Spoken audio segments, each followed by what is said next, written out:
We left Bicheno and the Pondering Fog and proceeded up the east coast of Tasmania. We cut inland and spent some time at Scottsdale, where Sue seemed intent on annoying the local ducks and their ducklings.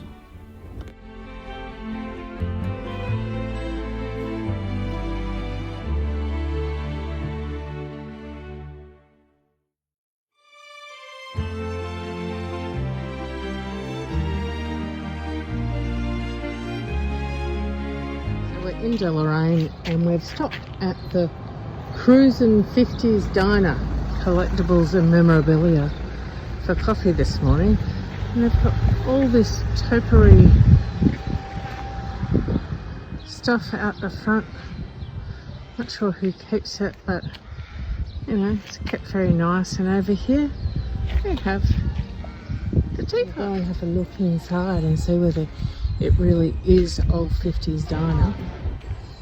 They've got the old put 20 cents in the horse ride for kids out the front. The old style tables and chairs out here. Oh look, and there's a rod racing car for the boys, horse for the girls. If you want to be sexist. Racing car for the boys.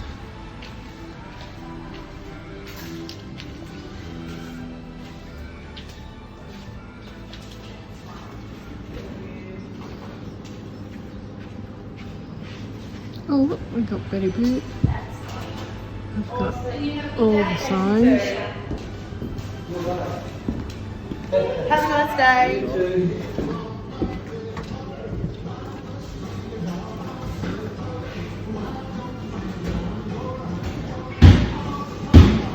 Oh, 50 style booth.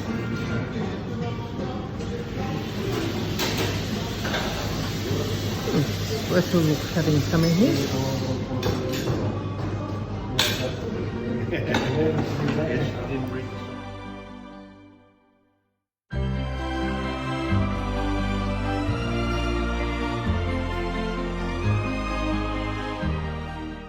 This is the old mill race and the old mill at Deloraine. It's a beautiful old building and a wonderful park. Of course, there's some train action here as well, stuffed and mounted. And then on to Don River, which has a wonderful train museum and working railway.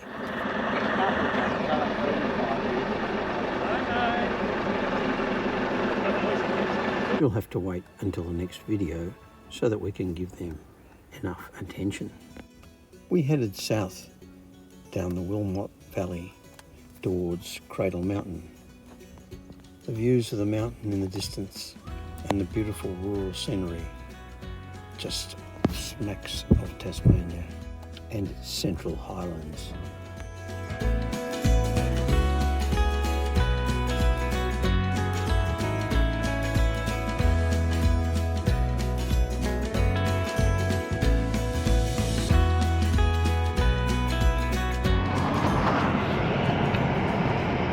High into the Tasmanian Central Highlands, climbing, ever climbing, marvelling in the views around every corner and the beauty of the natural bush.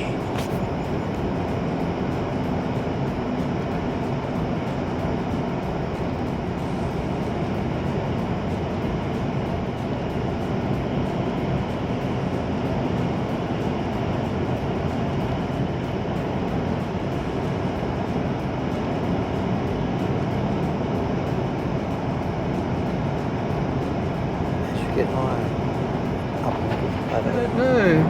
Bush starts to thin out. Alpine. And the bits in between, are they logged up here? Well, some of it's been logged because some of those big stumps back further had plank mounts cut into them.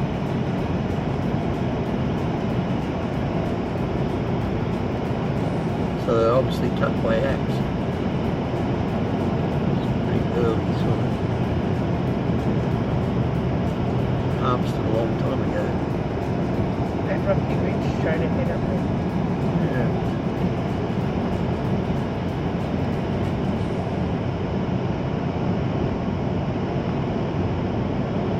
This trip, we visited the Tasmanian Devil Sanctuary, where Tasmanian devils are rehabilitated from their current disease problem.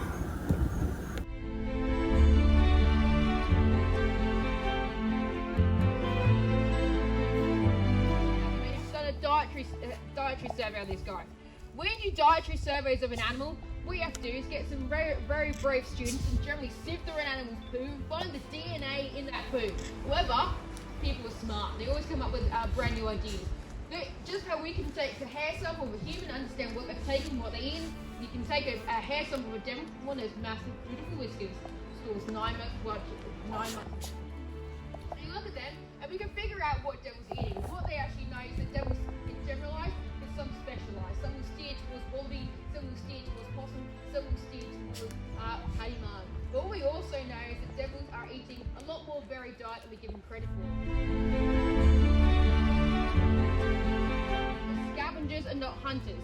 That is incorrect information, guys. But the way I like to describe it to people... Get out of here.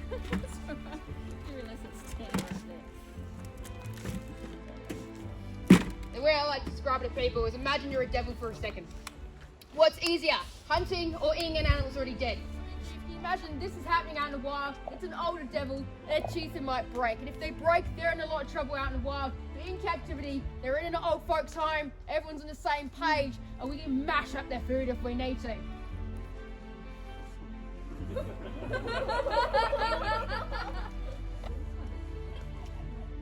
Devils have bad ninja skills, see? What's easier, eating a carcass right in front of them or going for a tiny currawong? Devils are the most endangered species in house here, devils and cradle. Well, luckily they are the most... Luckily they are the most reintroduced that we have. Now, eastern poles are endangered.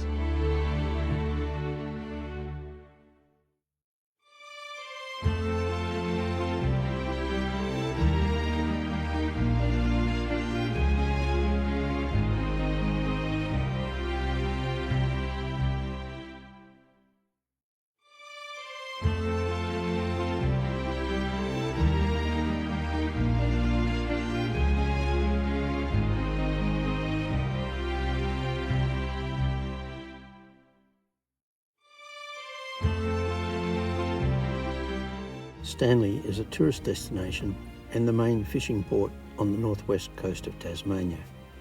The most distinctive landmark in Stanley is commonly called the Nut. It was sighted first by Bass and Flinders in their circumnavigation of Van Diemen's Land. Approaching where we're staying at the Stanley Golf Club. Well, it's an RV camping. Costs $10 a night or $50 for 7. Someone comes and collects it every day. There's some conditions. We're too far away to read them. It's pretty popular. I think they say that they can have about 50 places for caravans and motorhomes, fully self-contained, which means that you have to have your own water, your own toilet, your own shower facilities, because there are no facilities here, but there is some water taps there that you can get potable water from. And there's our washing. Yeah, there's our washing, there's my knickers. Oh, different view of the railway station. Yeah. Beautiful plants out the front. Yeah, up that one. Hey, Up that one. up this one. Oh no, sorry, up the next one. Sea views. Old bluestone warehouses. This is the Customs Bond Store. It was built from the ship's ballast in 1835. John Lee Archer was the architect. Stanley Village, and it was opened on the 9th of February 1996 by David Foster. He was the world champion axeman and Tasmanian of the Year in 1996. This is the back. but that's okay. There's this house here, I love which is- seeing this place here. Yeah. This is Amazing impressive. place.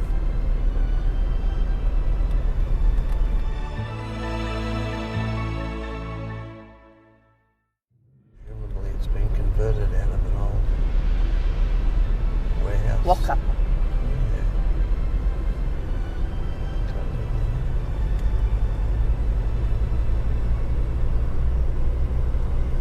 Should we go right here? Yes. Diverge right. I know that comes down the down. Yeah. Where is it taking? We need to do up there. Up there? Yeah.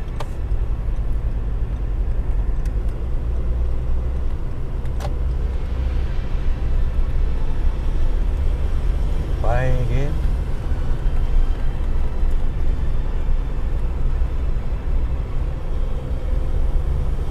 It's the other side of the main street.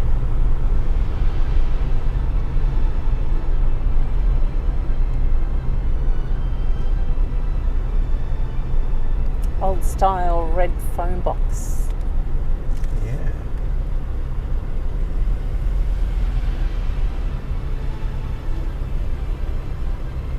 And it is the post office, isn't it cute? Stamps of Stanley. And here's the brown dog. And Salt Realty.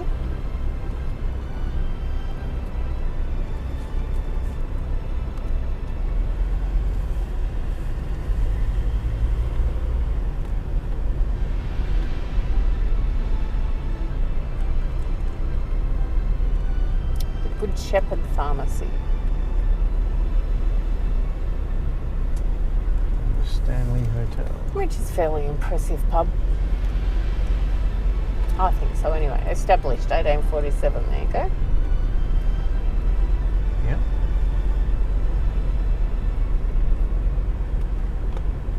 There's the town hall again. Fisherman to you, Stanley Seafood. Yeah. It's just a fish and chip shop though, although they have fresh oysters. Yeah, $2 an oyster. That's not too bad. Mm. They're getting up to $3 an oyster at a lot of places. Another stone building, love that one as well. Yeah, I don't know. That's for sale if you really get excited. And this one here is an old inn too. It's the original inn in Stanley. Back to St Paul's Anglican Paul's Church. Anglican Church. And there you have it. This is the birthplace of Joseph Lyons, who became the first person from Tasmania to become an Australian Prime Minister. And this is the eastern end of the nut, here by the commercial wharves. I wonder, do people do rock climbing on there? It'd be great for abseiling. Yeah. Not that I'm into abseiling, but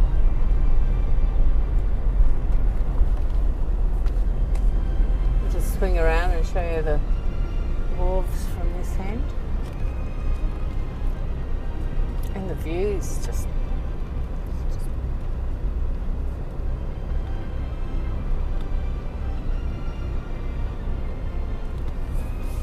I'll load in that bit.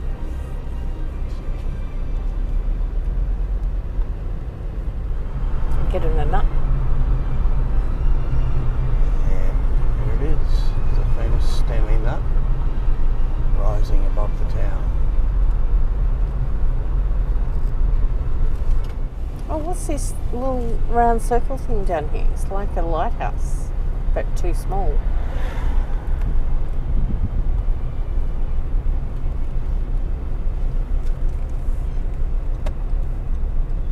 Marine Park.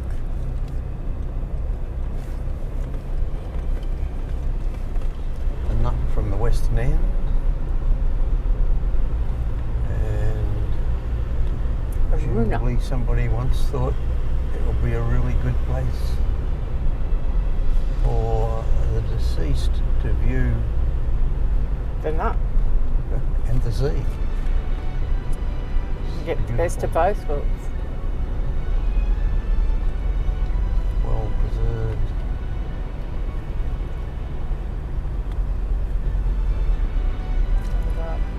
Straight ahead or go right? Go right. Right. Right. There's a chairlift up there. Apparently, I don't see it. You can see it, can you? Yeah. It's not very We don't know what these are or what the significance is, but they're cute little features in Stanley. Little wooden people. And this one's side on, so you need to see them from the other side there. Oh, wow. Oh, could be penguins.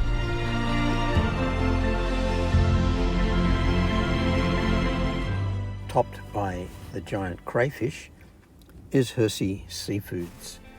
We were able to share one of the best seafood platters of our trip and celebrate our wedding anniversary at the same time.